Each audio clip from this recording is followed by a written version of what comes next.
ഈ social media ഒക്കെ എന്തിനാ നടക്കുന്നതെന്നറിയോ? എന്നെ സ്വർഗത്ത് പറഞ്ഞേക്കാൻ.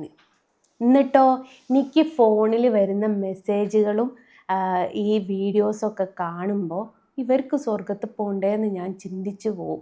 ഈ മുഹമ്മദ് കോയ അഹമ്മദ് എന്നൊക്കെ പറഞ്ഞിട്ടുള്ള ഓരോരോ അതിന്ന് വരുന്ന മെസ്സേജുകളും കോളുകളും ഒക്കെ ഒന്ന് തെറി ഉമ്മാന്റെയും പാപ്പാന്റെയും പേഴ്സണൽ പാർട്ട് ആ പാർട്സ് പിടിച്ചിട്ടാണ് പറയാ. പിന്നെ ദാരിദ്ര്യം പിടിച്ച ആൾക്കാരുടെ വീഡിയോസ്. ഒന്നും വേണ്ട ഗൈസ്.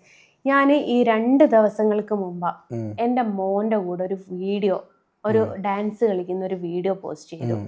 അതിൻ്റെ താഴെ ഷമീർ PPM എന്ന് പറഞ്ഞിട്ടുള്ള ഒരുത്തൻ കമന്റ് ഇട്ടത് എന്താണെന്നറിയോ? അരുണ് ശബരിമലക്ക് പോകാൻ വേണ്ടിയിട്ട് മാല ഇട്ടതുകൊണ്ട് മാസ്ക് വെച്ചിട്ട് പൊങ്കാല പേടിച്ചിട്ട് ഞാൻ ഒരുത്തനെ ഇറക്കിയതാണ്.